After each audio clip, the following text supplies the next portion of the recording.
목포 원도심에는 지방 중소도시에서는 조금 낯선 독립영화관이 어렵지만 1년 넘게 버티고 있습니다. 이곳을 찾는 마니아층도 점차 넓어지고 있다고 하는데요. 독립영화관 시네마라운지 MM을 운영하고 있는 정성호 감독을 오늘 뉴스와 인물에서 만나봅니다. 안녕하세요. 네, 안녕하세요. 네, 독립영화관 시네마라운지 MM이 원도심에 들어선 지 벌써 1년이 넘었더라고요. 일단 독립영화관에서는 어떤 영화들을 상영하고 있나요? 먼저 1년 동안 저희 독립영화관을 찾아주신 관객분들에게 다시 한번 진심으로 감사드리고요. 오늘도 이렇게 영화관을 함께 지키고 있는 저희 영화관 식구들에게도 다시 한번 감사의 말씀을 드립니다. 저희 영화관에서는 1년 동안 한 70여 편의 장편 영화, 한 30여 편의 단편 영화들이 매일 쉼없이 거의 끊임없이 상영이 되어 왔었습니다. 그리고 또 현재에는 얼마 전에 그 영화관에 멀티플렉스 간의 독과점 문제를 지적했던 김지한 감독의 7곡 가신 아들, 그리고 어떤 부당해고 어떤 열정페이를 강요한 그런 내용을 다룬 내가 사는 세상, 그리고 칸 영화제의 감독상을 받았던 콜드워, 그리고 썬댄스 영화제 관객상을 받았던 나는 다른 언어로 꿈을 꾼다라는 등 여러 다양한 영화들이 상영이 되어지고 있습니다. 그리고 또 4월 달에도 굉장히 좋은 작품들이 개봉을 준비하고 있습니다. 네, 많은 기대가 되는데 대중적인 영화보다는 좀 이렇게 사회성이 강하고 또 예술적인 영화들을 상영하고 있을 텐데 관람층도 그만큼 한정적일 수밖에 없습니다. 운영은 괜찮습니까? 일단 독립영화관이 있는 이유가 바로 그런 이유일 거라는 생각이 듭니다.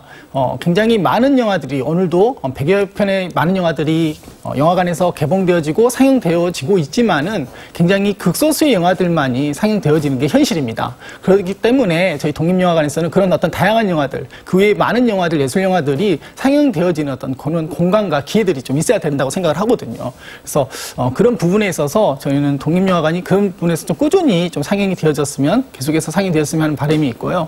운영하는 부분에 있어서는 현실적으로 이런 부분들은 어떻게 보면 이제 어려운 것이 사실이지만은 그런 부분들은 좀 함께 좀 지역에서 같이 고민하고 풀어나가야 할 과제라고 생각을 하고 있습니다.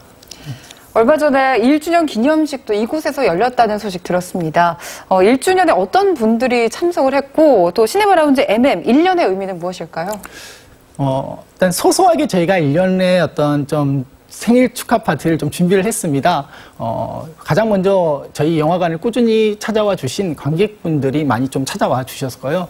그리고 그 안에서 좀 지속적으로 관심을 갖고 있었던 어떤 시민, 그리고 어떤 사회단체에서도 굉장히 많이 관심을 갖고 또 저희 그 1년의 자리를 좀 축하해 주러 오셨거든요. 그래서 그런 어떤 그 좀 작지만은 굉장히 또 이 독립영화관이 1년 동안 지역에서 버티고 있다라는 그런 어떤 의미에 있어서는 굉장히 좀 상징적인 어떤 그런 의미를 좀 부여할 수 있을 거라고 생각이 듭니다. 지방의 어떤 소도시의 이런 독립영화, 다양성 영화, 예술영화관이 어떤 민간의 어떤 자립적으로 이렇게 1년 동안 버텨왔다는 것 자체가 굉장히 저는 크게 긍정적으로 바라보고 있고요. 하지만 앞으로 역시나 이런 부분들도 우리가 좀 같이 이제 그런 또 공공의 가치로서 고민할 수 있는 부분들을 더욱더 열려 있는 상황인 거고요. 그 안에서 좀 더 다양한 프로그램들을 좀 고민할 수 있는 그런 것까지 좀 저희들도 좀 고민을 하고 있습니다. 네.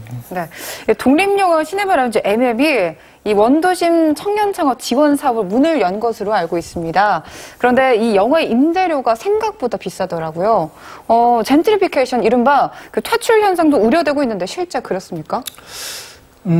저희는 이 원도심의 청춘 창업의 일환으로서 이제 진행이 되었던 독립영화관이 11월 달이면 그 지원이 월세 지원 부분이 이제 끝납니다. 그런데 저희는 이 월세 지원이 계속해서 지원이 되더라도 아니면 진행되지 않더라도 11월 달에는 어찌됐든 저희는 그 공간에서 다른 새로운 공간으로 이렇게 가고자 지금 준비를 하고 있습니다. 왜냐하면 월세 지원이라는 것은 저희를 지원해 주는 것이 아니라 그 건물을 소유하고 계시는 건물주에게 어떻게 보면 지원해 주는 거 다 별반 차이가 없거든요. 그래서 그런 부분에 있어서 저희는 좀 더 이 부분에 대해서 좀 더 좀 심각성을 좀 느끼고 있고, 그런 의미에서 이 원도심의 청춘 창업의 부분에 대해서는 좀 더 많은 좀 논의가 좀 있어야 되겠다, 그런 생각들을 하고 있습니다.